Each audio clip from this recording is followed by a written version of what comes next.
May I now request Ms. Ashima Mittal, the guest of honor for the day, to speak on the importance of holistic education.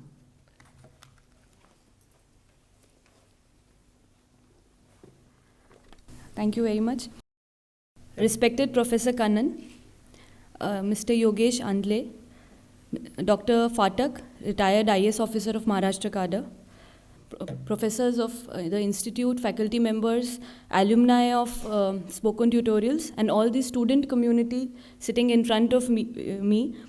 It is a great opportunity for me to be present with you all. It is so heartening to see people from different walks of life, from different backgrounds, sitting together for one purpose, which is spoken tutorials, and that is the spoken tutorial project is so special, about which I will talk in my talk today. So the star performers who are sitting in front of me, I want to congratulate you all that you have turned around your career path, your story, based on this resource that was given to you. That is really very amazing. It is commendable that what you have done. I would like to thank IIT Bombay for inviting me and to giving me an opportunity to come back to Alma Mater and to interacting with all of you.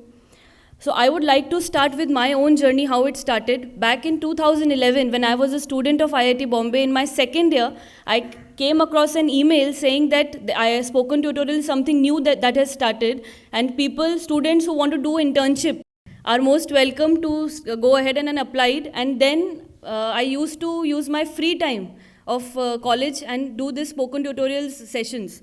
And I used to get a stipend also, sir. That was my first stipend. So it is really close to my heart. And since then, coming back to IAS after graduation, coming back to IAS, and now the same platform I'm using in the field for other people, that is very satisfying for me. So they say that knowledge is power. And without knowledge, one cannot work properly. Like what is expected, the efficiency level significantly reduce. So this similar problem we faced in the field. From once I shifted from IIT to IAS and I went to the field, I started working. What I realized that many people were actually interested in working. They had that will. But we always see that there is some lag in the field, some problems in the field, the efficiency is not so much, nurses are there.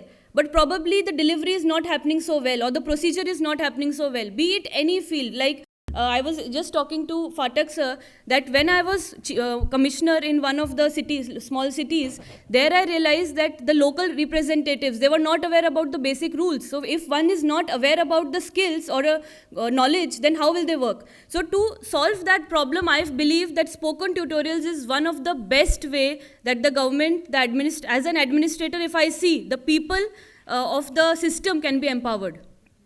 So to give you an example, I'll talk about the project that we are doing. So if you might be aware that India is a country that lags in nutrition. If we see our children, their height, their weight is much lesser than the international standards.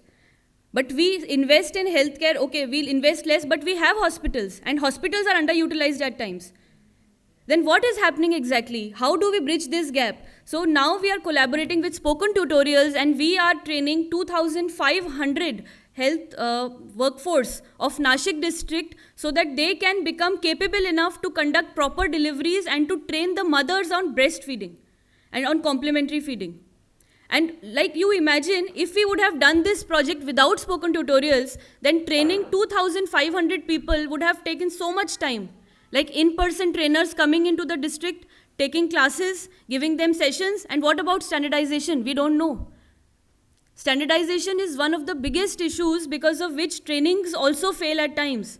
It's not like in government the trainings are not happening. The trainings are happening. But again, the quality, the standardization is under question. So because of this spoken tutorials, what we could do, training manpower at a huge scale very quickly. All this training we could do in just 15 days. 2,500 people because of the technology, because of spoken tutorials, and that is really commendable. Second thing, that standardization.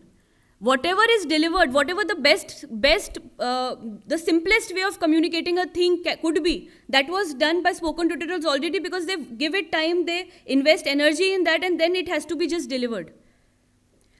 So spoken tutorials did this model of training in person in Nandurbar, and then in Nashik it was totally dependent on spoken tutorials, and the results are really nice, because we feel when people come from the field, nurses come and they tell me that earlier I was not even aware that this is something that has to be done, and now I know. And what made the difference is just 1 hour of lecture, 1 hour of that watching the video.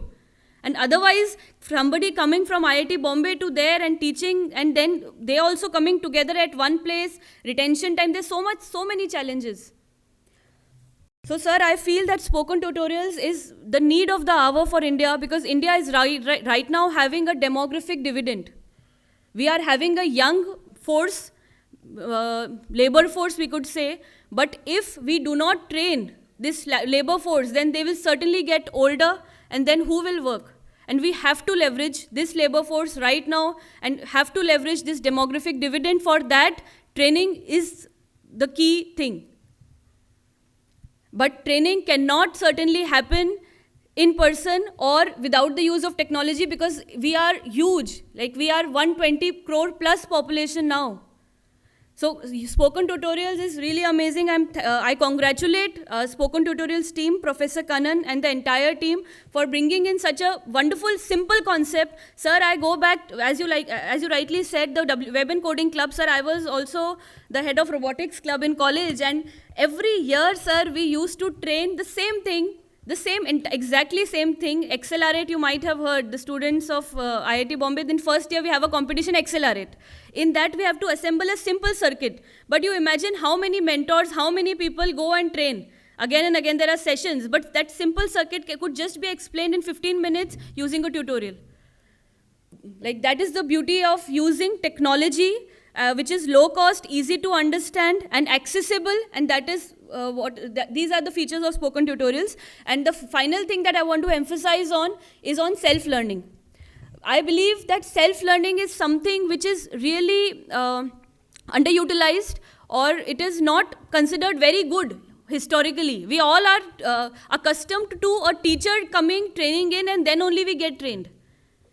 But actually we have to change this notion, change this norm, and self-learning should become the new norm. Because in 21st century, if we see, the most important skill we require is the ability to learn. Learning to learn, they say. So if that can be done, so we could just learn anything we want.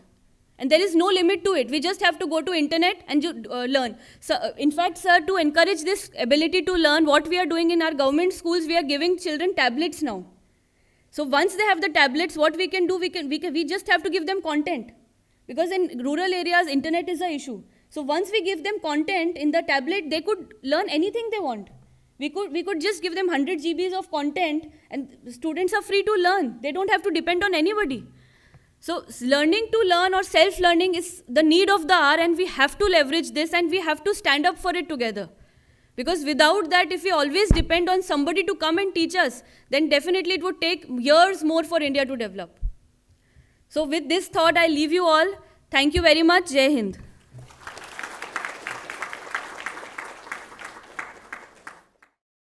Thank you, Ashima, for a very thought-provoking talk, and also for practically taking us through your journey as an administrator and how it is to implement these programs. Thank you very much.